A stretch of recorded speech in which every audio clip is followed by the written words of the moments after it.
कुछ चंद हज़ारों रुपए अपनी बेटी की पढ़ाई पे नहीं खर्च कर सकते, लेकिन लाखों रुपए आप दहेज में दे दें।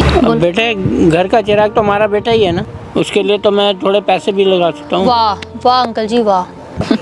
अंकल जी, यही सोच तो समझ नहीं आती। लड़की अपने माँ बाप के यहाँ पे पराया धन है और ससुराल वालों के लिए वो दूसरे घर से आई है। आखिर लड़की का अपना घर है कौन सा? लड़की का अस्तित्व ही क्या है? जितना मैं लड़का होकर प्यार और इज्जत डिज़र्व करता हूँ, उतना ही बहन भी करती है डिज़र्व, लड़की होने के नाते। नमस्ते, आई होप आप सब लोग बहुत अच्छे होंगे। और आज जो हम एक मुद्दा सॉल्व करने आए हैं, I am really thankful to both of them कि ये इतना गंभीर मुद्दा लेके आए हैं एंड मैं खुद इस मुद्दे पे बात करना चाहती थी और इसे सॉल्व करना चाहती थी। तो चलिए बगैर टाइम वेस्ट के लिए मैं आपको फटाफट बताती हूँ कि ये दोनों कौन है और क्या प्रॉब्लम चल रही है। तो hello to both of you. तो क्या इशू चल रहा है आप दोनों के साथ? हेलो मैम, मेरा नाम अनुराग है। अनुराग, ओके। हम दोनों भाई बहन है। ओके। ये मेरी बड़ी बहन है। हम एक छोटे गांव से बिलोंग करते हैं। ओके। तो पढ़ाई लिखाई से लेकर वहाँ के समाज के लोग बहुत ही गलत उनकी सोच है। ओके, सोच मतलब किसके रिगार्डिंग? मतलब कि जैसे लड़कियों को मतलब पढ़ाना बेकार है।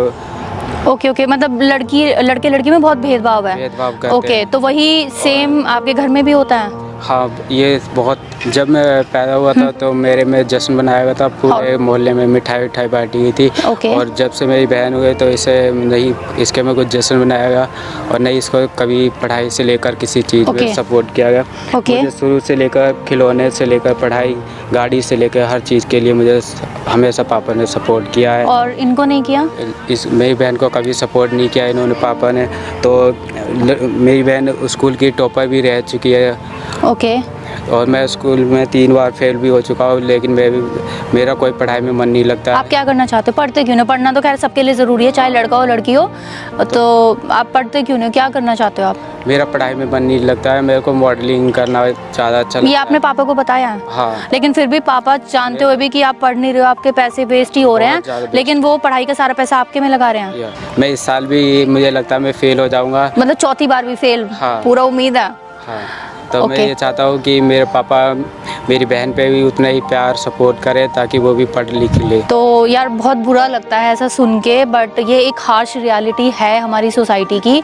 और तो लाइक आप दोनों मतलब एग्जैक्टली चाहते क्यों हो? मतलब आज कि मैं अभी मुद्दा क्या चल रहा है आपके साथ? हाँ, अभी हाल ही में ही मेरी मतलब मैंने कॉलेज में स्कॉलरशिप मिली थी मुझे, मैं टॉप पे थी। ओके, टॉप किया। ओके। हाँ, मैं कुछ और करना चाहती हूँ, मेरे पापा करवा नहीं रहे, मतलब शादी करना चाहते हैं। कहते हैं कि मतलब जो पैसे तुम्हारे पढ़ाई पे खर्च करेंगे उससे अच्छा हम शादी कर देंगे, दहेज किसी और को दे देंगे, लेकिन मेरी पढ़ाई पे नहीं इन्वेस्ट कर सकते।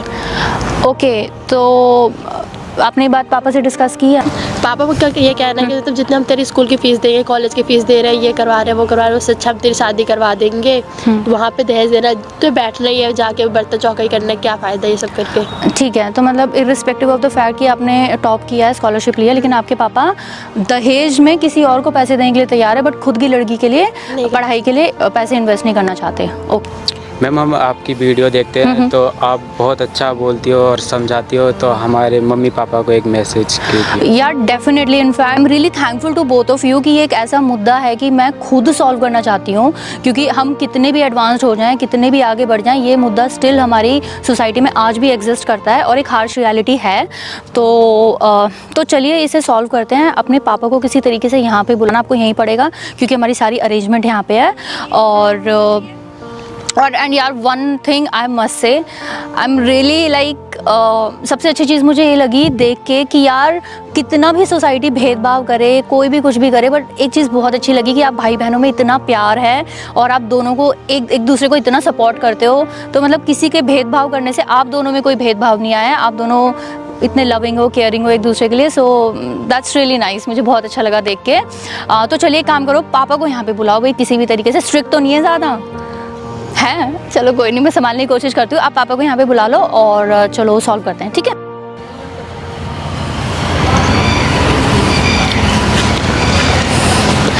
नमस्ते अंकल जी, आइए बैठिए। शालिनी मैडम नहीं है? नहीं, शालिनी मैडम मैटर्निटी लीव पे हैं हाँ जी। और उनके बिहाफ पे उनका सारा काम मैं ही देख रही हूँ। मैं भी एज एन इंटर्न ज्वाइन किया है, तो इसलिए शालिनी मैम नहीं आ पाई हैं, ठीक है। तो इसलिए मुझे आना पड़ा। आपको आने में कोई प्रॉब्लम तो नहीं हुई ना? नहीं नहीं, कोई प्रॉब्लम नहीं। ठीक है।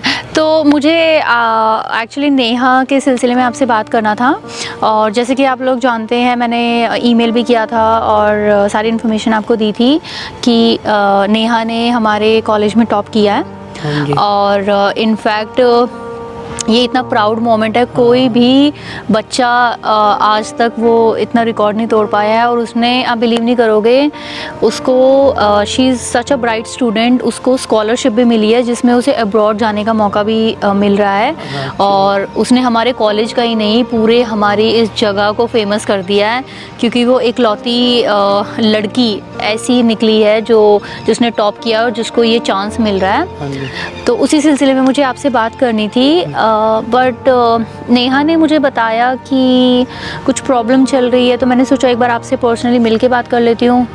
देखो, हमारे पास है ना, पैसे नहीं है, हमारे पैसे का जुगाड़ नहीं है इतना। अच्छा, जो हाँ जी। अब्रॉड भेजने के लिए? हाँ जी। ओके। हाँ जी। इसमें क्या कर सकते हैं सर, बट आप एक बार देख लीजिए, ये लाइफ टाइम अपॉर्चुनिटी है और हर किसी को मिलती भी नहीं है। सिर्फ नेहा एक लौती ऐसी लड़की है जिसको ये लोग तरसते हैं, लाखों स्टूडेंट्स तरसते हैं इस अपॉर्चुनिटी के लिए, पर ऑल ओवर इंडिया में नेहा एक लौती ऐसी लड़की है जो सेलेक्ट हुई है इसके लिए। हमारे पास पैसे का जुगाड़ नहीं है, पैसा नहीं है हमारे पास, हम क्या करें? तो एक काम कीजिए सर, अगर पैसा ही प्रॉब्लम है तो मैं फर्दर हायर अथॉरिटीज़ से बात करती हूँ। अभी तो उसको 50% स्कॉलरशिप मिल रही है, पर नेहा जैसे स्टूडेंट को we can't let it go, she is one of the brightest student here. तो मैं ट्राई करती हूँ कि उसको 100% स्कॉलरशिप हम लोग दिलवा सकें, क्योंकि सर ये अपॉर्चुनिटी लाइफ में एक बार ही। मैं उसको नहीं भेजता, बट सर पैसा ही तो प्रॉब्लम है, तो वो मैं सॉल्व करने की कोशिश करती हूँ ना, और क्या इशू है? उसकी शादी करनी है तो सर शादी करा देना, बट अभी तो एज ही क्या है, अभी तो उसकी लाइफ ही स्टार्ट हुई है अभी। वो तो ठीक है, लेकिन हमारे यहाँ पर 18 साल की उम्र में शादी हो जाती है सर। 16, 17, 18 में शादी हो जाती है। देखिए अंकल जी, प्लीज़ समझने की कोशिश कीजिए, शादी हो जाएगी, अभी तो वो लड़की को उसके पैरों पे तो खड़े होने दीजिए। लड़की का इंडिपेंडेंट होना बहुत ज़रूरी है। वो तो ठीक है, शादी करनी है, दहेज भी तो देना है, ये देखिए ना। तो मतलब आप अंकल जी, आप जो आपके पास पैसा है वो आप अपनी बेटी की पढ़ाई की बजाय आप दहेज के लिए सेव करना चाहते हैं? तो क्या करूं फिर? वो तो शादी तो करनी है ना बेटी की। अंकल जी एक बात बताइए, आप कुछ चंद हज़ारों रुपए अपनी बेटी की पढ़ाई पे नहीं खर्च कर सकते, लेकिन लाखों रुपए आप दहेज में दे देंगे, वो भी उस बंदे को जिसको आप, जो कुछ है भी नहीं, लेकिन जो आपकी बेटी है उस पे आप कुछ चंद रुपए खर्च नहीं कर सकते, और एक अनजान पे आप लाखों खर्च कर देंगे।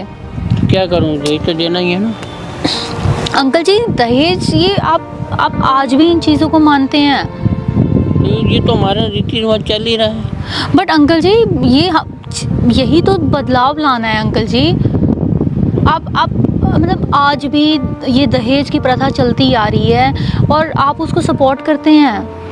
सपोर्ट क्यों? वो लड़का खुद इंडिपेंडेंट नहीं है कि उसे दहेज चाहिए आपकी बेटी को एक्सेप्ट करने के लिए, और आप ऐसी प्रथा को सपोर्ट करते हैं। हमारे रीति रिवाज ऐसे, हम क्या कर सकते हैं? तो और ऊपर से जब आपकी लड़की पढ़ी लिखी है, एक अच्छी पोस्ट पे चली जाएगी, तो क्यों ये दहेज सब देना? आज शायद आप दहेज इसीलिए दे रहे हैं ना, क्योंकि उनकी डिमांड होगी, वो रिच घर से होंगे, इसलिए आपको दहेज देना पड़ रहा है। पर जब कल आपकी लड़की खुद इंडिपेंडेंट होगी, खुद अपने पैरों पे खड़ी होगी, तो क्यों किसी को दहेज देना अंकल जी? आपकी बेटी है वो। बेटे मुझे ये नहीं करना है, बेटे लड़की जो है ना वो पराया धन है, और उसको हमने विदा करना ही है। अब वो दहेज देना है, सब कुछ देना है, इतना तो नहीं है हमारे पास। अंकल जी यही सोच तो समझ नहीं आती, लड़की अपने माँ बाप के यहाँ पे पराया धन है, और ससुराल वालों के लिए वो दूसरे घर से आई है। आखिर लड़की का अपना घर है कौन सा? लड़की का अस्तित्व ही क्या है? आप समझ नहीं आता लोग ऐसा क्यों सोचते हैं, आज भी यही सोच रह गई है। और बेटे घर का चिराग तो हमारा बेटा ही है ना। बट वो भी तो आपकी बेटी ही है अंकल जी। आप समझ क्यों नहीं रहे हो? घर का चिराग क्या लड़की नहीं हो सकती?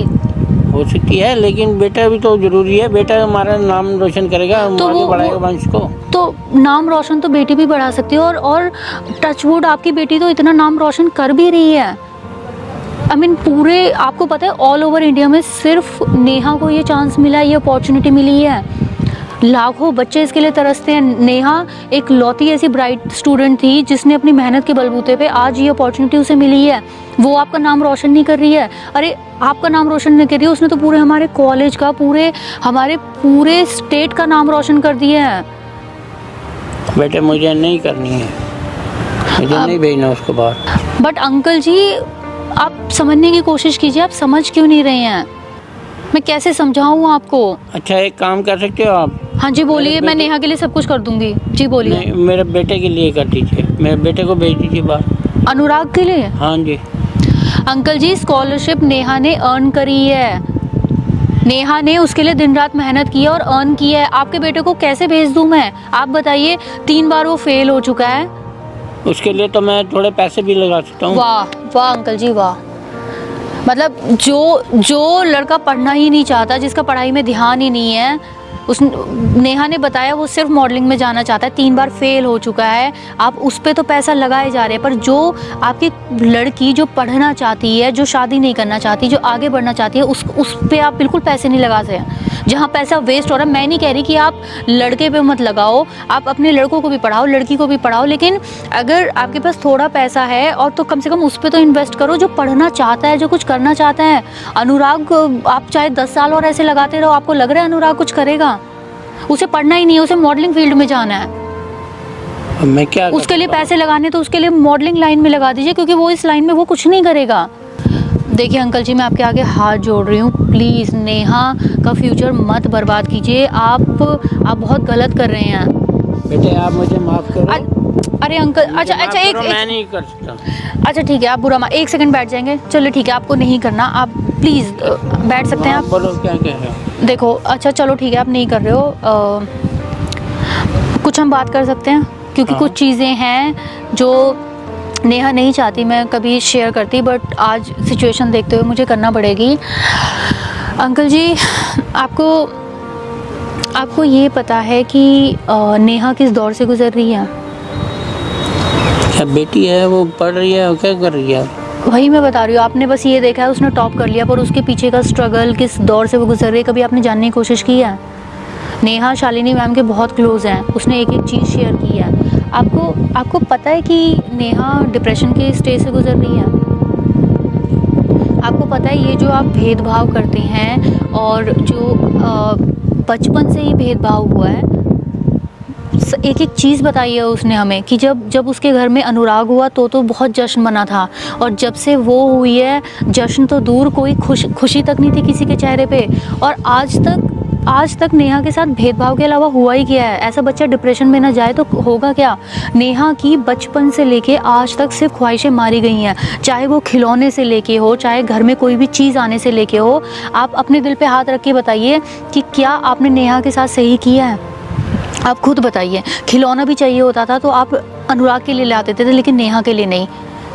कुछ भी घर में चीज़ आती थी, और यहाँ तक कि आज पढ़ाई भी मैं इस चीज़ के लिए बिल्कुल खिलाफ नहीं है कि आप लड़कों मत पढ़ाओ, आप अपने बेटे को भी पढ़ाओ, लड़की को भी पढ़ाओ, लेकिन अंकल जी जब आपकी बेटी पढ़ना चाहती है आप उसको पढ़ा नहीं रहे हो, लड़के का पढ़ाई में ध्यान नहीं है, आप उस पर पैसे लगाए जा रहे हो जो कि सिर्फ और सिर्फ बर्बाद जा रहे हैं। देखिए अंकल जी बचपन से ना उसको कोई खिलौना मिला, ना उसकी कोई ख्वाहिशें पूरी गई। इनफैक्ट आपके पास, चलो मैं समझ सकती हूँ मिडिल क्लास फैमिली से थे, तो हर बार नेहा की खुशियाँ मारी गई हैं ताकि अनुराग खुश रह सके। और वो लड़की आज भी जो कुछ भी करना चाहती है, वो आज भी यही बोलती है कि मैं अपने पैरों पे खड़ी होंगी। तो मेरे पापा ने ज़िंदगी भर इतना स्ट्रगल करा है, इतना पेन सहा है, तो पापा का लोन चुकाएगी। उसके हर एक ड्रीम में सिर्फ और सिर्फ पापा जुड़े हैं। अच्छा। और दुख की बात यह है कि आपकी एक भी चीज़ में नेहा नहीं जुड़ी है। और आपको पता है वो इतनी ज़्यादा डिप्रेशन में है कि उसको सुसाइडल थॉट्स भी आते हैं। उसका अंकल जी अगर यही हाल रहा, वो इतनी डिप्रेशन में थी कि एक बार हमने उसे समझाया कि उसका मन करता है कि इससे अच्छा मैं मर ही जाऊँ। उसके दिमाग में ये फीलिंग आती है कि मुझे पैदा ही क्यों करा गया। जब ना उससे कोई प्यार करता है, ना उसकी कोई इज़्ज़त करता है, ना उसको कोई आगे बढ़ाना चाहता है, ना पढ़ाना चाहता है, ना लिखाना चाहता है, तो उसका नहीं मन करता जीने का। और आप सिर्फ एक टैलेंट को इसलिए जाने देंगे कि आप सिर्फ एक इस लड़के लड़की के भेदभाव में ही रह गए। और ज़रा सोचिए अंकल जी, जब आप उसके माँ बाप हो के आप उसके साथ ऐसा सौतेला व्यवहार करते हैं, तो क्या गारंटी है दूसरे घर में जाके उसे बहुत इज्जत मिलेगी। और आपके लिए तो अंकल जी, मैं आपको आज के ज़माने में लड़कियों का इंडिपेंडेंट होना बहुत ज़रूरी है। आप समझते क्यों नहीं है कि कम से कम लड़की अपने पैरों पे खड़ी रहेगी और कम से कम वो कुछ पैसा, फाइनेंशियल सपोर्ट आपको ही मिल जाएगा अंकल। अब उसकी कमाई खाऊंगा मैं क्या? अरे जो अंकल, वो आपके घर की ही तो लड़की है अंकल जी। आप समझते क्यों नहीं हो, लड़की इंडिपेंडेंट रहेगी तो कल बहुत सारी चीज़ें हैं, वो अपने पैरों पे खड़ी हो सकेगी। और कल खुदा ना खास्ता कुछ भी गलत होता है तो वो सामना तो कर सकेगी। अच्छा चलो, मैं आपके घर का एग्जांपल बता रही हूँ। आई एम सॉरी, आपकी पर्सनल लाइफ है। नेहा ने बताया था, जो उनकी चाचा की लड़की हैं, उसकी मात्र आप लोगों ने 17 साल में शादी कर दी थी। क्या हुआ उसके साथ? उसके ससुराल वाले तंग करते हैं, दहेज मांगते हैं। इसलिए करते हैं ना, और इस चीज़ का ताना भी देते हैं ना कि वो बिना पढ़ी लिखी है, किसी काम की नहीं है और उसे घर में ही रखना है, ये सब करना। कम से कम आज चलो उसे छोड़ भी दिया, और किस हालात में छोड़ा है, 2 बच्चे भी हैं। कम से कम आज अगर वो पढ़ी लिखी होती तो अपना भी घर चला लेती और बच्चों का भी घर चला लेती। आप जानते हो ना आज वो किस सिचुएशन में है। खुदा ना खास्ता कल नेहा के साथ भी कभी कुछ ऐसा हो। और अंकल जी देखो, गारंटी तो किसी की नहीं है कि कल ये तो पढ़े लिखे, बिना पढ़े लिखे किसी के साथ भी हो सकता है, पर एटलीस्ट हम अपनी तरफ से तो अपनी लड़कियों को पढ़ाएं लिखाएं, इतना इंडिपेंडेंट बनाएं कि कल लाइफ में कुछ भी प्रॉब्लम आए तो कम से कम वो उसे झेल तो सकें। पर जब आप उन्हें पढ़ाओगे नहीं, लिखाओगे नहीं, हर चीज़ में रोका टाकी बांधना, कहीं जाने ना देना, अकेले कुछ ना करने देना, हर चीज़ में इतनी रोक टोक, तो वो कैसे अपनी लाइफ में कुछ कर पाएंगी, आगे बढ़ पाएंगी। और अंकल जी मुझे सीरियसली समझ नहीं आता, अब कैसे मैं आपको समझाऊं। वो आपसे इतना प्यार करती है, इतना प्यार करती है। वो ज़िंदगी में बस उसका एक ही ड्रीम है कि मेरे पापा कभी तो प्यार से मुझे मेरे सर पे हाथ रखें और कभी तो प्यार से बोलें कि वो कितना प्यार करते हैं और वो प्राउड हैं उस पर। वो ये सब जो भी करना चाहती है, लाइफ में बनना चाहती है, सिर्फ आपके लिए, सिर्फ आपकी खुशी के लिए। मेरी बेटी है वो, मैं भी उससे प्यार करता हूँ। तो अंकल वो प्यार दिखता क्यों नहीं है? किस चीज़ में प्यार करते हैं? एक चीज़ बता दीजिए। आज की वजह से और घर के उस हालात की वजह से मैं कुछ नहीं कर पाता। मैं उससे बहुत प्यार करता हूँ। देखिए अंकल जी, देखिए प्लीज़ आप परेशान मत होइए। मेरा इरादा आपको यहाँ पे परेशान करने का नहीं था। अंकल जी देखिए, चलिए आप परेशान मत होइए। मुझे आपको एक बात बतानी थी। मुझे यहाँ पे अनुराग और नेहा ने ही बुलाया था। क्या? जी अंकल जी, मैं कोई उनके कॉलेज से नहीं आई हूँ। हाँ, ये बात ज़रूर सच है कि नेहा ने टॉप करा है और उसको स्कॉलरशिप मिली है, बट उसने मुझे बताया कि घर में बहुत भेदभाव होता है और आप अलाउ नहीं करोगे, तो इसी वजह से उन्होंने मुझे यहाँ पे बुलाया था कि मैं थोड़ा सा आपसे बात करने की कोशिश करूँ। अंकल जी मैं तो वीडियोज़ बनाती हूँ, मैं यूट्यूबर हूँ, तो मैं यहाँ मकसद सिर्फ और सिर्फ आपको थोड़ा समझाने का था। और आई होप मेरे बोलने से आपको कुछ समझ आया हो और आप प्लीज़ अपना डिसीजन चेंज करेंगे। अंकल जी प्लीज़ आप परेशान मत होइए, और या प्लीज़ आप दोनों संभालो। अंकल जी बहुत परेशान है, बैठो इधर। बेटे तुम घर में नहीं बात करते थे? पापा मैंने आपसे बहुत बार बात करने की कोशिश किया, लेकिन आप बच्चे समझ के हमसे कुछ बात ही नहीं करते थे, मानते नहीं थे। पापा मैं बहुत लकी हूँ, आप जैसे मुझे पापा मिले, मैं बहुत प्राउड फील करता हूँ। जितना आप मुझे प्यार करते हैं, मैं चाहता हूँ कि इतना ही बहन को भी प्यार दीजिए। जितना मैं लड़का होकर प्यार और इज्जत डिज़र्व करता हूँ, उतना ही बहन भी करती है डिज़र्व, लड़की होने के नाते। और पापा जैसा कि हम जानते हैं, हम मिडिल क्लास से फैमिली से हैं। आप हम दोनों का खर्चा नहीं उठा सकते हैं। आप जैसे हम दोनों में बहन पढ़ना चाहती है, आप उसका खर्चा उठाइए। उसे स्कॉलरशिप भी मिली है, एब्रॉड जाएगी तो हमारा ही नाम रोशन करेगी, तब मैं प्राउड फील करूँगा कि हमारी बहन गई। तो पता है कि मेरा पढ़ाई में मन नहीं लगता है, मैं मॉडलिंग लाइन में जाना चाहता हूँ। मैं 3 साल से फेल हो रहा हूँ, तो मुझे नहीं लगता कि मैं इस साल भी पास हो पाऊँगा। तो जो पढ़ना चाहता है आप उस पर पैसे लगाएं। जी जैसे आपने प्यार से इसको सर पे हाथ रखा, इसको प्यार किया, शायद इसको तो आप डेली करते हो। एक बार नेहा को भी कर दीजिए, उसका सपना ही पूरा हो जाएगा। या वो भी आपसे कुछ कहना चाहती थी, तो एक बार उसकी बात ही सुन लीजिए। पापा, हाँ बेटा, अभी तक आपने जो भी कहा वो सब मैंने किया और आगे भी करूँगी। पर पापा प्लीज़, मैं पढ़ना चाहती हूँ, शादी नहीं करना चाहती हूँ। मैं अपने पैरों पे खड़े हो जाऊँगी। जब मैं अपने फ्यूचर में कुछ कर लूँगी तो उसके बाद आप जिससे कहोगे उससे शादी कर लूँगी, जो कहोगे वो कर लूँगी। प्लीज़ पापा, मुझे पढ़ाई करनी है अभी। ठीक है बेटा, मैंने बहुत तुझे परेशान किया है, बहुत तेरा ध्यान नहीं रखा, मैं तेरे से बहुत माफ़ी मांगता हूँ, दिल से माफ़ी मांगता हूँ। बेटे तू मेरी जान है, तू मेरी शान है, और मुझे तुझ पर गर्व है। दोनों मेरी शान हो, अब मेरे तुम ध्यान रखना, बस तुम दोनों। अंकल बहुत अच्छा लग रहा है देखना, आपको समझाना था। और अंकल जी, मैं आपको यही बताती कि जैसे मैंने आपको बताया था कि मैं यूट्यूबरों में वीडियो बनाती हूँ। इनफैक्ट आज भी हमने एक वीडियो बनाई है, आप प्लीज़ गुस्सा मत होना। उसका रीज़न ये था कि ये मुद्दा सिर्फ आपका ही नहीं, आज भी कहने को हम इतने एडवांस हो गए हैं, बट हमारी कंट्री में आज भी ये भेदभाव बहुत ज़्यादा होता है। तो इसलिए मैं चाहती थी कि अगर हम एक वीडियो बना दें और कुछ एक अच्छा मैसेज चले जाए, तो जैसे इनकी ज़िंदगी संवरी है या जैसे आपको समझ आया है, ऐसे बहुत से लोगों को समझ आ सके। तो अगर आप अलाउ कर देंगे तो हम ये वीडियो डाल सकते हैं। हाँ बेटे, हाँ बिल्कुल डालते, ठीक है, डाल दें अंकल जी। हाँ जी। Thank you so much.